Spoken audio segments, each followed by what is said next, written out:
I am very privileged to chair today's seminar. It gives me a great pleasure then to introduce our speaker, Dr. Daniel Nickelson. Dr. Nickelson holds a PhD in statistical physics from the University of Oldenburg in Germany. After a short postdoc at that same university, he joined the National Institute of Theoretical Physics in Stellenbosch as a postdoctoral fellow, where he worked on statistical analysis of equilibrating quantum systems as well as rare event statistics. Since 2019, he is a postdoctoral researcher at the African Institute of Mathematical Science, as we know them, AIMS.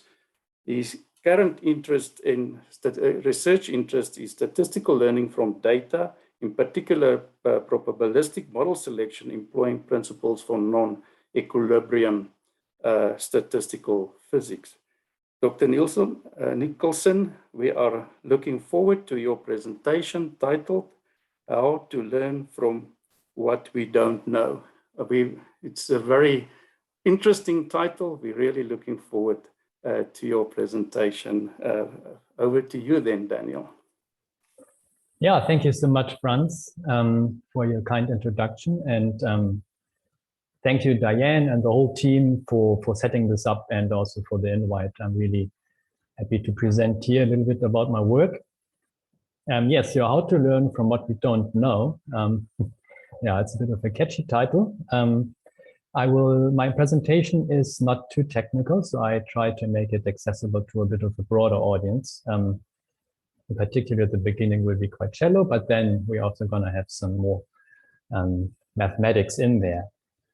All right, so let's start. So the whole problem is that we have to deal with uncertainty, right? I mean, this is quite general, and we need to find ways to deal with uncertainty and mathematics in particular. Like a very basic example is if you imagine you're rolling a dice and somebody asks you to predict what exactly number will come up. Then you would tell them like, look, I can't do this, right? Because it's just random. So we're not able to do this. But the next best thing we can do is to, instead of predicting the actual number, is to predict or try to predict the probabilities with which each outcome would come up. This probability would then be the expected proportion of that certain outcome. So in this case, if you have a fair dice, would be 1/6 for all the 6 possible outcomes. So that's the basic idea. If we cannot predict the actual number like reliably, or if we want to do better, we can use probabilities to describe all outcomes and get an idea of how likely we can expect which outcomes and work with that. Okay, just 2 examples. So I asked myself, why do zebras have stripes? Well, we don't know. We don't know. I'm also not an expert on that, so I was just like browsing through some literature. And there are many theories on the market for that, like that they want to deter biting flies because they cannot land on the pattern, thermoregulation, camouflage, social coherence, that they feel as a team, or also individual recognition. Maybe they appear larger, or maybe they just want to confuse scientists and keep us busy. So we don't know which of these theories is true, but we can like use some measure to like sort of get an idea of what we want to believe in. And if we would go for like something like sensation, then of course confuse scientists, that would be on the top of the list. Yeah, if we look into like science, then we would try to calculate or estimate probabilities for these different theories. And this is now my personal rough impression from some literature, so it's not like in any way like a systematic review or anything. It's just like as an example, and from that I got that like the theory of deterring the biting flies on thermoregulation are probably one of the 2 main reasons for the stripes. But overall, we must say that we do not have any statistical significant evidence for a single explanation. So we don't know. So the next best thing we can do is to just try and get hold of the probabilities of these theories. And also, we also don't know if there will be just one answer. Probably will be a mixture of things with different weights. And for this, also the probability can serve well. Okay, second example. I mean, we know from plethora of data that the sea level is rising. Now we can ask, why is the sea level rising? And we could say we don't know, because what do we know with 100% certainty? So there are different theories. The ice is melting, the water is getting warmer. Maybe it's just a measurement error. Maybe just land is growing on Earth, or we have more ships in the water. It's raining more, or for whatever reason, the moon suddenly is heavier than it was before. Then we could, again, use a measure like comfort and say, that's all a measurement error. We don't have to worry. But that's, of course, not scientific. We can do statistical analysis, collect data, and do all these analysis, and then over time get a good idea of the probabilities of all these explanations. And we clearly see that there is like two winners, that the ice is melting and the basically global warming, or the warming up of the ocean. So why we say we don't know, because I mean, there's still like a non-zero probabilities for the other explanations, but the statistical evidence is just overwhelming. So in this case, you would just accept that as a fact, because otherwise we would have to never be able to say something is like a fact. So this like sort of statistical reasoning that is used in all of science, trying to get like measures of probabilities for different theories and work with that. All right, in order to do this, we need to describe what we don't know. We need to describe the uncertainty. For that, let's imagine we just have some experiment that we carry out again and again, and we're getting measurements y. And of course, if we repeat this experiment, generally we get a different result every time. So every repetition, the value y is different. So this shows again, like for the dice example I had in the beginning, we cannot have a mathematical model that will predict exactly the value that we get. We have to take the uncertainty into account and then instead predict probabilities of the different measurements that we get. In order to do this, we need a probability distribution. So if y now is a random variable, then this random variable is distributed according to a certain probability distribution, which, for example, can be the normal distribution, which is the most common distribution. And the normal distribution has two parameters, the mean and the standard deviation. In general, we can always summarize all parameters as a vector theta here. Of course, we're often interested in the parameters. And what we can do then is, once we have this theoretical description of our experiment, we can compare this theoretical model, this probability prediction, with the actual measurement statistics that we get. And from that, we can like sort of infer what the most likely parameter values would be. So this is how we can take the uncertainty into account to infer parameter values. The other thing we can do, and this will be the second part of my talk, is we can actually start from that probabilistic description of the model to derive the probabilities of the actual model. So instead of just looking at parameters, we're looking at different candidate models and trying to find the best model. Okay, but first I'm gonna shortly, with an illustrative example, show an inference of the parameters. And for that, I chose a biodiversity example. Again, this is not my field of expertise, so I was just playing with that. So this is just now as an illustrative example to illustrate a few things. So the idea is that we're trying to find out what the biodiversity is of a certain site ecosystem. And for that, we're going to use the species richness. So that is how many different species do we find in a certain site. So for example, these two guys here sampling in this river. All right. And then what we're interested in is like a prediction like that. So we have here on the horizontal axis, we have a pressure index, like how much humans interfere with that ecosystem. And on the vertical axis, we have species richness. So that's like our measure for biodiversity. And the stronger the influence of humanity gets, the lower the biodiversity becomes, and we are risking to reaching like an ecosystem collapse. Okay, I just need to say, so the data here is completely artificial. This is just a numerical experiment. Okay, what can we do? We can just put like a linear fit and say, oh, it's fine. Until just before 1, we don't have a problem. All right. But maybe this model is not difficult enough or complex enough. Maybe it doesn't capture all the dynamics. So we can try like a quadratic fit or cubic fit. Or we can do like arbitrary high degree polynomials and use that as a fit. Or we can even use the best fit possible, which goes to all the data points. So, I mean, what gets better than that? It's the best fit that we can have. But as you can see, the prediction, of course, is rubbish. All right, so that means we need that balance between a too easy model and a too complicated model. In machine learning, this is known as the variance bias trade-off.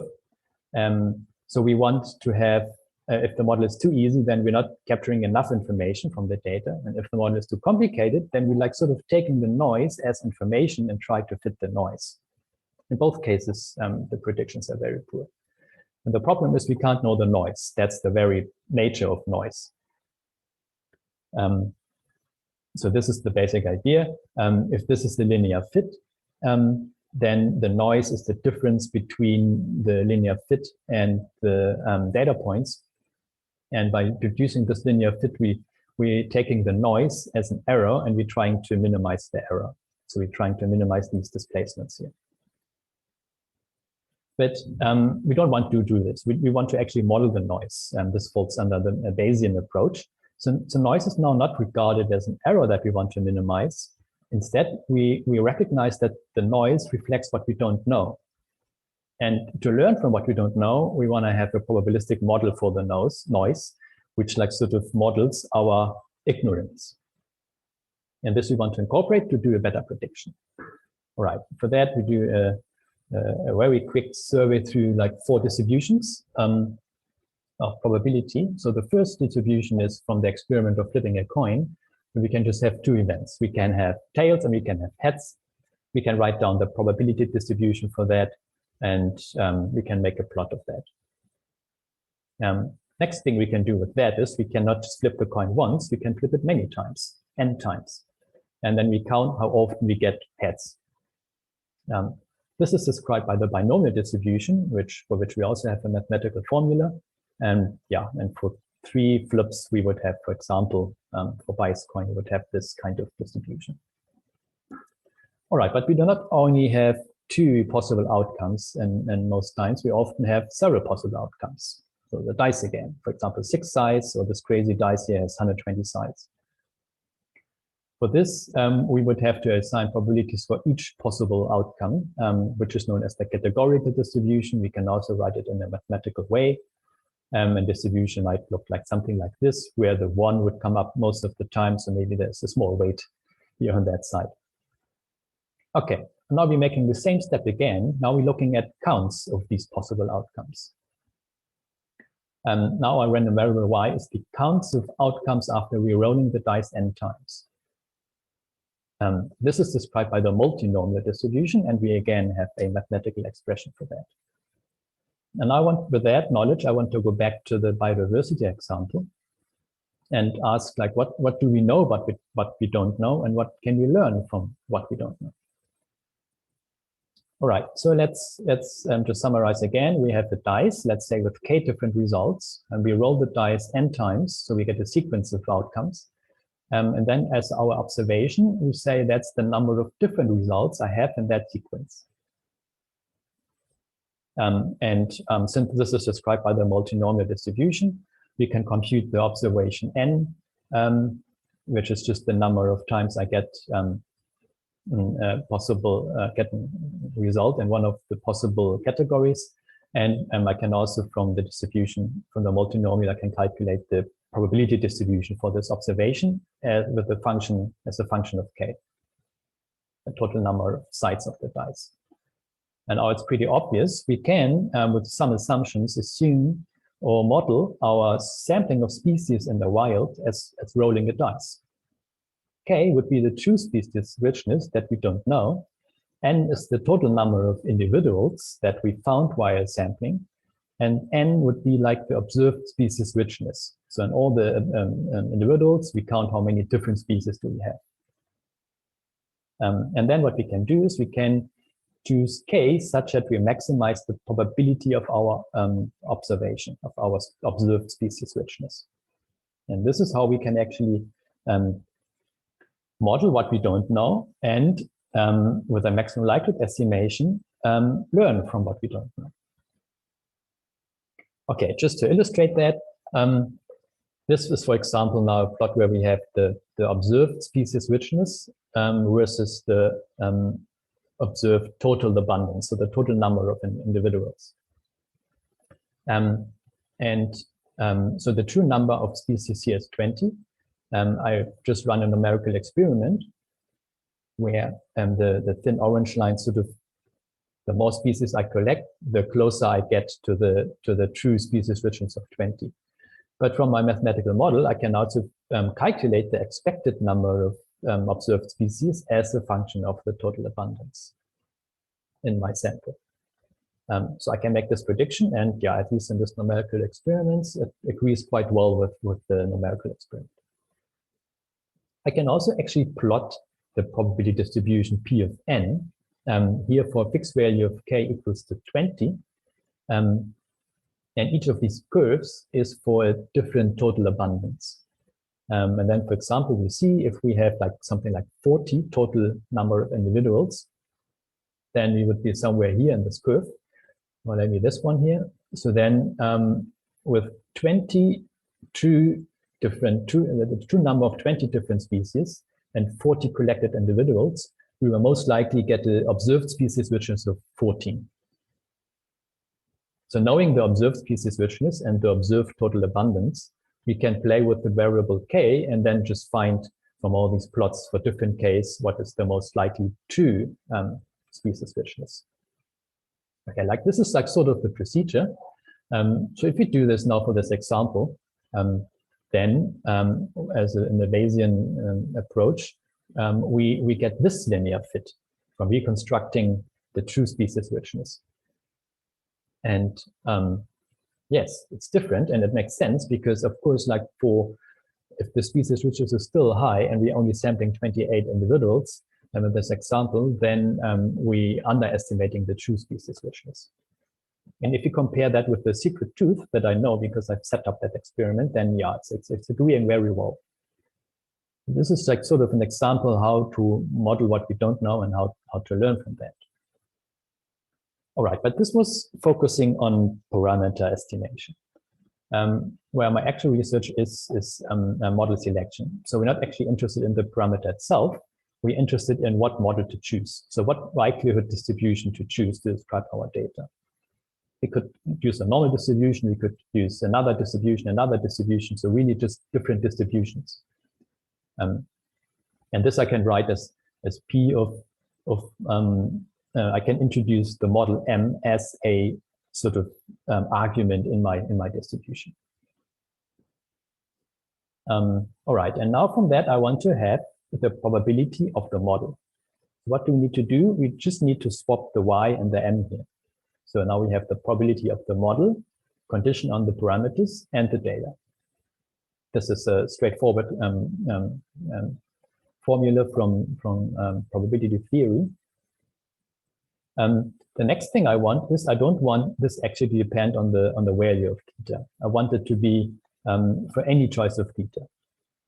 For that, I need to marginalize. So I'm integrating over theta. Since my likelihood is not normalized in theta, I need the prior distribution here for that. And then I can integrate over all theta, and then I get the probability of the model given the data. So this is great. And yes, of course, this is known. This is base formula, just written on the model level, where I can define that integral here as the model evidence, which is then proportional to the model probability. That means if I want to maximize the model probability, I just need to maximize the model evidence. Of course, the true probability of a model, this is not like well defined. You cannot really calculate that, but at least I can calculate something that's proportional to that, so that allows me to make comparisons between models. And the model evidence is known to have excellent complexity selection, and we can actually maximize the probability of the model giving the data. Yeah, so I asked, like, what can be better of that? For me, this is like sort of the best thing to do if we can calculate the model evidence. And this is a problem because this is a high-dimensional integral. It's not easy to calculate that. And also another problem, I just mentioned that in passing, is the choice of the prior distribution, because we have to come up with something here. All right, but let's focus on that integral.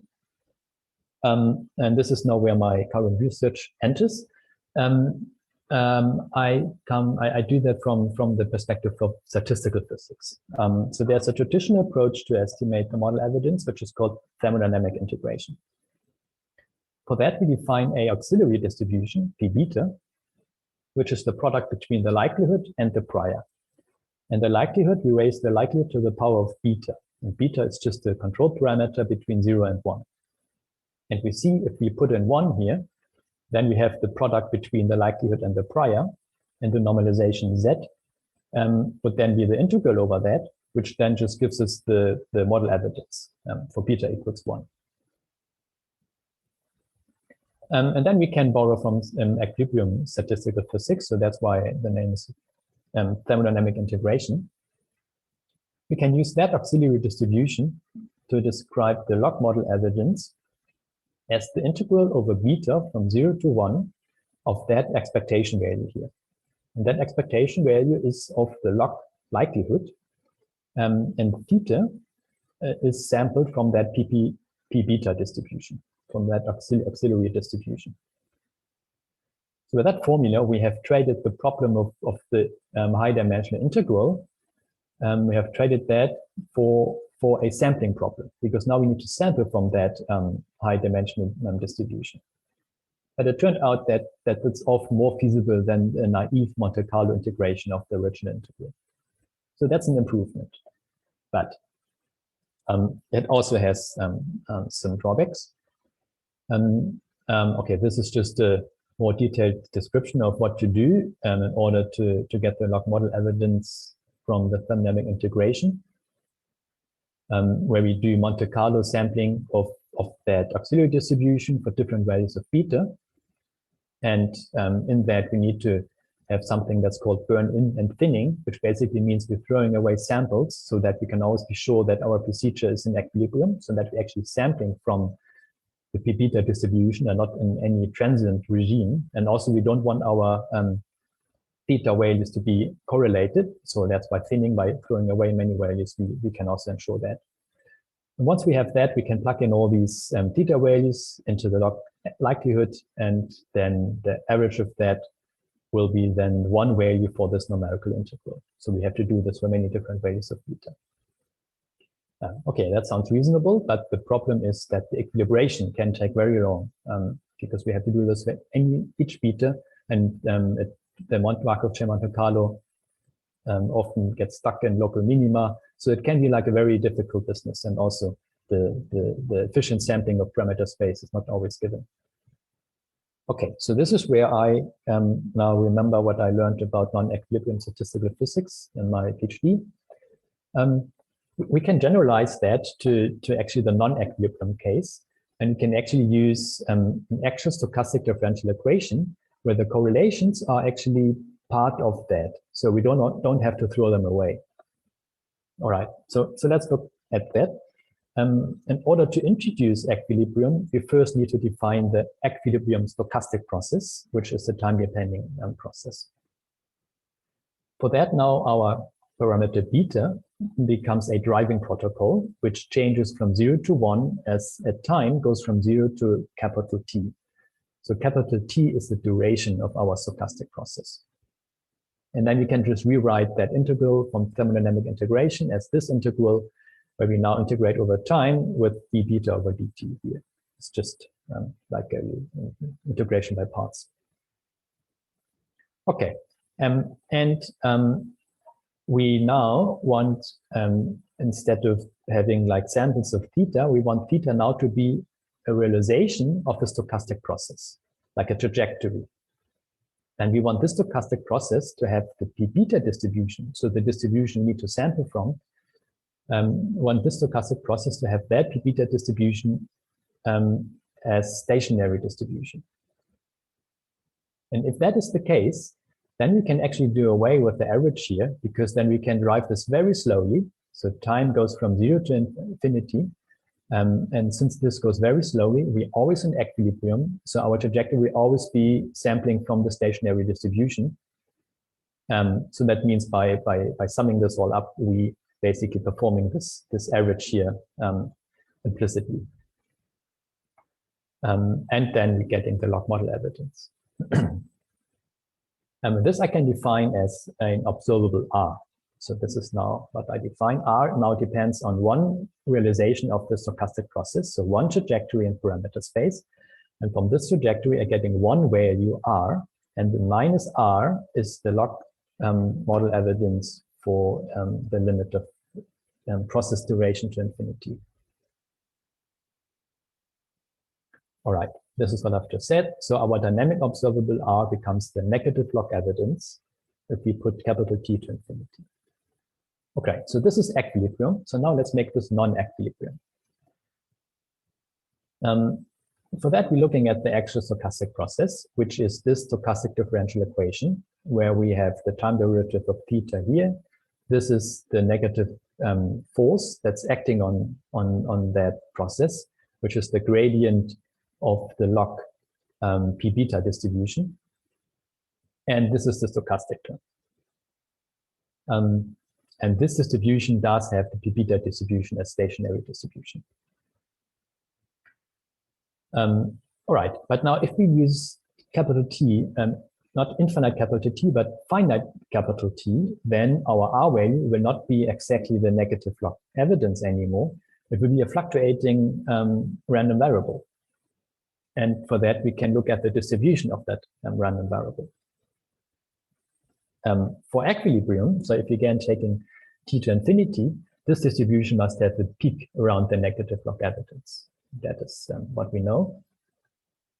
And for arbitrary T, and T can be as small as we want, we can actually borrow from a result in non-equilibrium statistical physics, which is the Jaczynski equality. And here I call it the Jaczynski estimator, where we take all these different R values that we get from simulating the stochastic process and from plugging in the trajectory into the formula for R.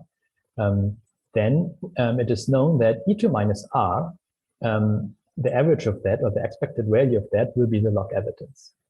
This is a result of mapping what is known in stochastic thermodynamics to this constructed process here. Okay. This is how P of R would look like for different values of T. So for T equals to 1, very small t, we have a broad distribution. And then as larger T becomes, the more this distribution peaks. And I'm using, in this talk, I'm using an example where I can calculate the exact model evidence for benchmark. And this is the red line here. And we see that the peak is just before the red line. So if you would just use the peak, then we would be a little bit off. But if we calculate the evidence from the Jaczynski equality, from the Jaczynski estimator, what I've just shown, then you're getting the dashed line, which is for each of these p values, it's like basically the same number and very close to the exact. Yeah. So this just demonstrates for each t, we can estimate the exact model evidence. We don't need to put t to infinity. And but if we do put t to larger values, then we are getting a sharper distribution. Okay. Okay, just like a quick summary. So the likelihood and the prior distribution define the stochastic process for theta. We can then simulate that stochastic process to obtain trajectories theta. And the likelihood defines a observable, the dynamic observable R, where we can plug in all these trajectories so that we get a sample of R values. In this sample of R values, we plug in this average here, and this is then our estimator for the evidence. The positive parts about that, like the advantages, are that we don't need burn-in and we don't need thinning.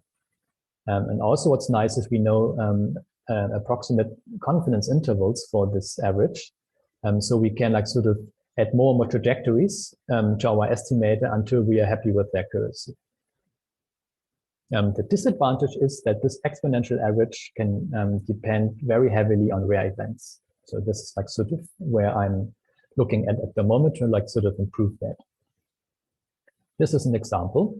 So on the vertical axis, we have the estimate of the log model evidence from the Archinsky estimator. And on the horizontal axis, we have the number of trajectories. And as we can see, the more trajectories we use, the closer we get to the exact value, and the smaller the error bars become. So this is what I mean with progressive estimation, which I'm also showing now with the next plot. If I have a bunch of candidate models, so each of these green dots here is a candidate model, I can just use a few trajectories and make a quick estimation of the model evidence. And then I already see, well, like all these model evidence, all these models here down here, they will not play any role. So I can already chuck these all out. And I only need to consider like the top models here again. And then I can add some more trajectories to my sample and get a better idea of the model evidence. And I can make some of these estimations be non-overlapping, and then successively adding more and more trajectories to my sample. And at some point say, okay, now I'm happy. So this is like my top, what is it, 7 models, 6 models, 7 models. And I have weights for these and I can trust these. And these are the models that will be most likely be contributing. Or I can just like pick the top model if I'm only interested in the top model. All right, I'm gonna come back to that with the example that I'm coming to now. Yeah, in general, I would just want to say like Bayesian model selection is very broad. The applications are very broad. You can do all sorts of things as long as you have a probabilistic model.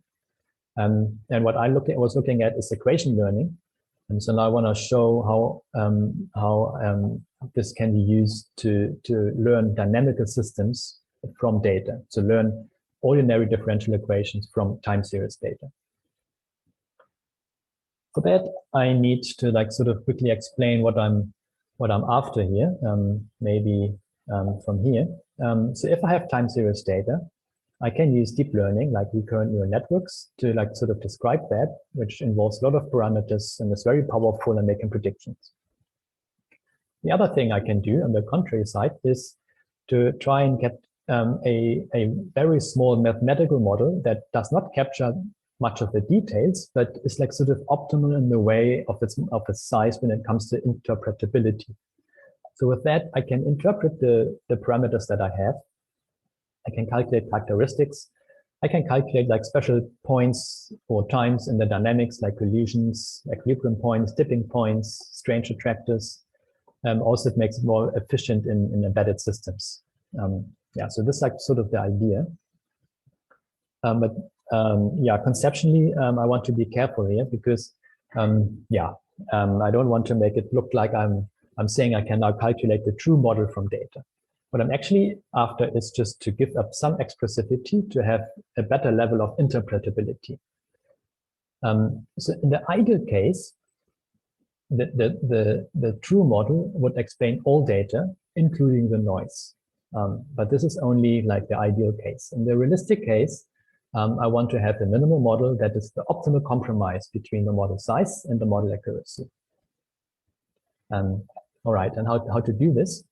So the idea is that I'm using the ideal case, so I'm using toy models and study those toy models. And I'm saying that if I successfully can infer the correct true model from these toy models, then this would also be the best approach, best modeling approach in the realistic case, so for real data. All right, so this is the idea. So I want to play with toy models. Okay, so we want to have the model that is most likely the correct model for the given data. So we want to maximize the model probability, and we've just shown like this is like the same as maximizing the model evidence. So here we want to use the estimation of the model evidence. And I want to apply this to equation learning. All right, so just quickly, in equation learning, I want to learn an equation and a function f that relates two observables that I have. I'm observing X and I'm observing Y from an experiment. Y is the dependent variable and X is the independent variable. And now I want to relate these two with the unknown function F. Of course, I have uncertainties, and all these uncertainties will then be modeled by a random variable Z, and the Z is a standard normal, is a normal random variable with variance sigma squared. And yes, and here to play with, I choose this random variable to be normal distributed. So that means that my likelihood distribution has as a mean that f of x function, and as a standard deviation just the sigma that I assume for the z. Okay, but now I want to learn what f is, and for that I expand f in the basis function expansion. So I decide with some kernel functions k. I'm summing up over all these kernel functions k, p many of them, and each of these kernel functions gets a weight w. With that, my parameter, my mean f of x, now it's not my parameter anymore. Now I'm getting the weights w as my parameter. So by learning w, I can approximate that function f. Okay, and yeah, the kernel functions k I derive from the function dictionary, where I have different powers of the x that I have from my observations. And I consider all possible combinations of these. Of course, I have to cut off the power at some point, but yeah, with the progressive procedure, I can like sort of stop at some point. So, but the main point now here is that this is known as multiple linear regression. So it's a very standard material, and we can work with that very efficiently. And what we're looking for is a sparsity in these W's here. So we want that most of these W's are actually zero and only a few are non-zero. So only a few of these functions contribute. So this is like the idea of having a minimal model, a small model. Okay, because I still want to have enough time for the plots. I'm just going over this quickly. So this is just standard way of regression, where we define a design matrix, where we plug in all the data and plug this into the kernel functions. And by doing that, we can actually calculate the best fit for the weights. But this fit will not be sparse. So there will have values for any component of W, which we don't want. We can do something like sparse regression, which I'm skipping here because we're not using that. And I have a coefficient of determination, which is a cheap coefficient to like as a measure of the goodness of fit, and which is deterministic to calculate, but it doesn't have any complexity penalty. So it doesn't tell you if your model is too complicated, but the model evidence would do that. All right, so I want to use the model evidence because of that. But well, if I just look at a dictionary of 6 functions and 2 components, I would need to consider hundreds of trillions of models. So going through this, like each model at a time, of course, is impossible. So I need some sort of divide and conquer strategy here. And for that, I use the R-squared for increasing number of model size. And only for the top models, for each value of P, I am calculating the model evidence. And for this test example, I'm using a conjugate prior for the likelihood. And for that, just means that I can calculate the evidence exactly. Okay. All right, so this is the idea. I can compare my evidence estimator with the exact value. I can test with the exact value, easily test like how well would it work to learn the true dynamical system from the data, the true equation from the data. And in order to make it feasible for the evidence, I have a procedure to pre-select models depending on its R-squared value. Okay. Now, finally, two examples to show you. And these are dynamical systems. So I'm not only looking at now a function f relating x and y. I'm looking at ordinary differential equations where I have the time derivative of x here, and then it's given by this function f. In order to bring this in the form of a regression model, I just calculate the finite differences of the data X. So then the Y will be sort of approximated from the time derivative. And then I'm again having the same form for the linear regression. Looking at two example models. This is an epidemiological model where S is for susceptible, I is for infected, R is for recovered, and V is for vaccinated. So this is just a model that was proposed in a recent publication as a simple model to describe the dynamics of a disease with vaccination. This is deterministic, and we have at most two terms, and it's only of quadratic order. And then the Lorenz model is a different example. This has its origin in modeling the atmosphere, so it's chaotic, and yeah, it's also quite a simple model. So in order to test my procedure, I solved these two models numerically to obtain values for X, which is the time series data. I'm not using more than 1,000 data points for that. After that, I'm adding noise, and I'm computing the finite difference for getting Y, and then I'm running my procedure. Just to remind you, this is how I do it. I estimate the evidence for the top models using my Jaczynski estimator, and I successively kick out models so that I do not have to have the model evidence at high accuracy for all models. So I can like sort of divide and conquer my space of models even more. All right, so this is now the epidemiological model. And this is like the true model that from the parameters I chose. So we have people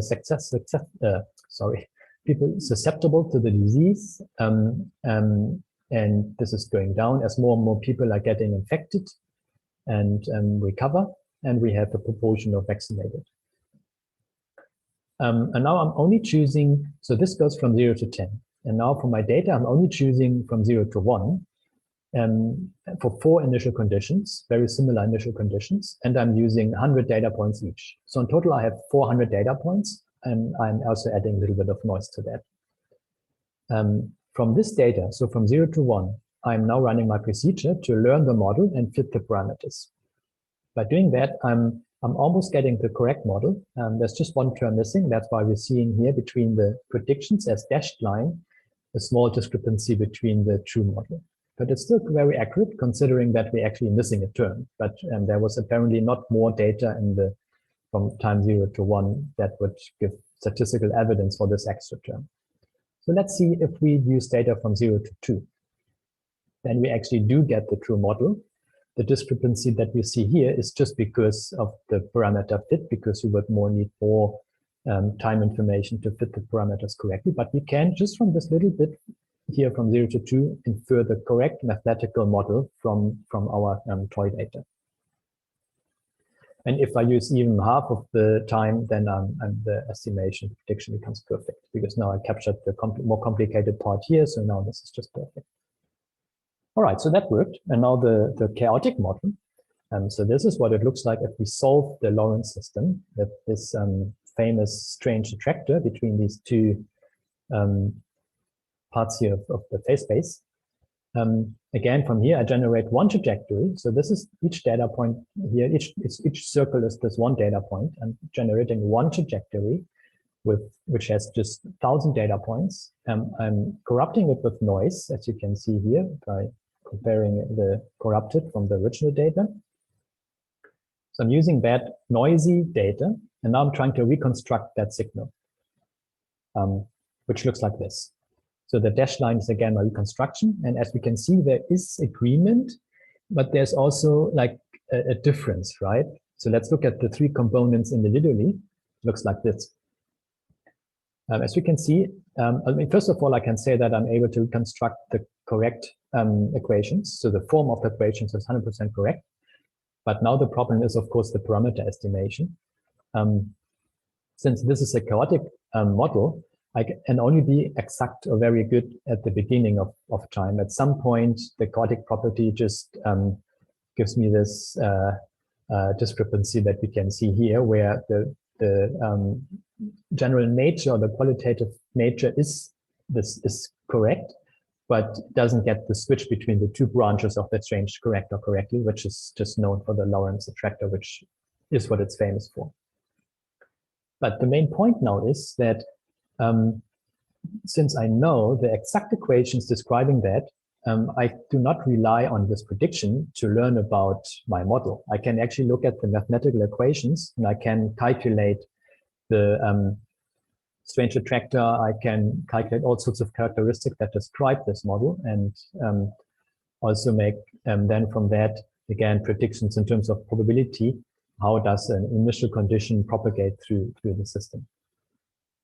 Right, so this is basically the demonstration of that. Now I just want to conclude quickly.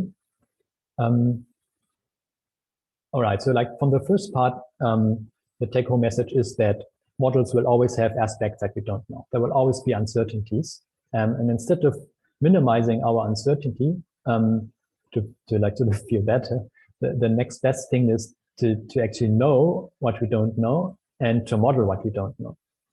And once we model what we don't know, we can match the observed and the modeled uncertainty to get more insights from the model. All right, in my second part, I was talking about the model evidence, and I was presenting the evidence estimator, the Chinsky estimator.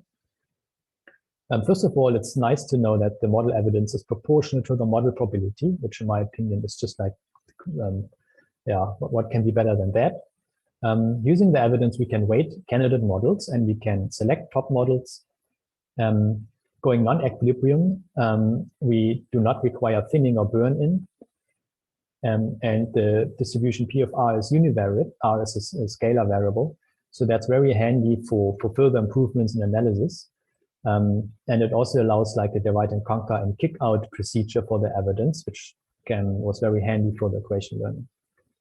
So overall, I would say, as from this talk, is that we can learn more from a minimal model that maybe is not 100% accurate, but is a minimal model that captures the main tendency in the data. Can learn more from that than from trying to mapping reality, which gives you better predictions because the model is then much more complicated, but it's like also sort of limited to predictions. Of course, there are procedures that also give interpretability to deep neural networks, but yeah, so this is like sort of my perspective. And with that, I want to thank you very much for your attention and for attending. You're very welcome to contact me for references or details. This is my email address, but it's also in the poster. Yeah, and with that, I'm very happy to answer questions. Anybody out there with a question, please go ahead. Just switch on your mic and ask the question for Daniel then, please. Hi, Daniel. Can you go back to your slide where you had that one of your initial slides where you had the linear plot and then the Bayesian plot, which was above the linear? Yeah, right. Can you explain again why the Bayesian one is higher, please? Okay. This is because if you imagine you are collecting these species in the wild, and let's say it's very difficult to run, and you're only able to collect like 28 species, individuals, and then you sit down and see, okay, how many different species did I collect? Now then, if you're only able to collect 28, then you're very likely to miss some of the species. So you just didn't find that one ant that was hiding under that rock or whatever. So that means that the observed species richness, which are these data points here, will be typically lower than the true species richness. But if I now can use my model that explains that, the multinomial distribution, then I can like sort of reverse engineer and come up with an estimate for the true species richness that would lead to the highest probability for my observed species richness. So this is like I sort of can reconstruct what the truth must be in order to explain what I observed, because I'm also modeling my uncertainty. Okay, thanks. That explains like a sort of way it's higher, but you know, at a certain point it crosses the blue curve and then it becomes lower. Now, why is that? Okay, yeah, well, this is I mean, the smaller the true species richness becomes, which is like going here, then also the better the observed species richness will be. Because if I'm sampling 28 species, but there are only 5 left, then I have a high probability of actually observing all the 5. So if I would have... Okay, that's quite clear. Thank you. Oh, okay, all right. Any more questions? Please go ahead. Daniel. Why haven't you applied this to the financial market and retired, of course, to Monte-Carlo? And what did you say? Why I haven't retired applying this to the financial market? Why haven't you applied this to the prediction of the financial market and retired to Monte-Carlo? This is a good question. I should do this, I guess. But with the financial market, you have a similar problem with the Lorenz system, because there is, I think, no reason to believe that there is a simple mathematical model that would be able to capture all the dynamics in the system, so that you would be able to actually make a profit or a benefit from that. And even if there was, it probably has chaotic properties, so I can only learn about the statistics, but I cannot really make predictions. But you're right, this is actually on my list of things where I would like to apply this. But at this stage, I was just focusing on toy models where I have everything under control, so that I can make sure everything is working. Perfect reply. Thank you. Thanks, Jeff. Any more questions? Yes. Yes, Daniel, I have a follow-up question. Yes. So the idea is that there are certain phenomena that is a little bit more amenable to these kinds of techniques. So I would suppose, correct me if I'm wrong, certain sort of there's some sort of regularity, physical systems, for instance, certain statistical physical systems and things like that. And I suppose, and on the other hand, you would have places where perhaps maybe modeling is not so effective, as you mentioned, perhaps the things like financial markets and things like that. Are there ways and means of actually classifying such phenomena in terms of how good they are or how amenable they are to modeling using your techniques in general? Yeah, good question. So basically your question is, how can I know if the data I'm looking at or the example I'm looking at is actually an example where I can expect to find like a minimal model that would give me some insights. Yeah. This is in general, of course, not possible. So what you would do is you would try and learn the model, and then you would reconstruct your data, or you would make predictions and split your data set in a training data and a validation data set. And then you would look at, okay, am I reproducing the data or not? And then, of course, you could also make a comparison to predictions done by deep learning and see if, for example, the financial market probably would be much more better and able to make predictions there than now coming up with a simple dynamical system. So this is like sort of what you can do. And the other thing you can do is, because like example for this Lorenz system here, since it's chaotic, I do capture the correct system, but still I have this discrepancy here in the end. But then you can still compare like other measures than just the predictions, like on the statistical point, a statistical side, to like sort of understand, okay, am I capturing the main tendency in the data, and what is it that I'm capturing? But I think there is no general answer to that. Most of the time, I would say there is some understanding of if I can expect a minimal model to be a good model for the data, or can I not? I hope that answered the question. Yeah, thank you. Thanks. There are no more specific questions, Daniel. I think, yeah, then maybe we can conclude there. You've put your information up there. If there are any more questions, I'm sure, as Daniel indicated, he's quite willing to take them offline via email. Thank you for your presentation. It was really interesting and I think very insightful and giving us a lot of new ways of thinking about fitting models and evaluating models out there. Much appreciated for your time, the time for everybody. Then I think we can conclude this and thank you very much once again then. Thank you all very much for attending and for asking questions and for organizing and sharing. Yes, and please reach out should you have any further questions or comments. Thank you.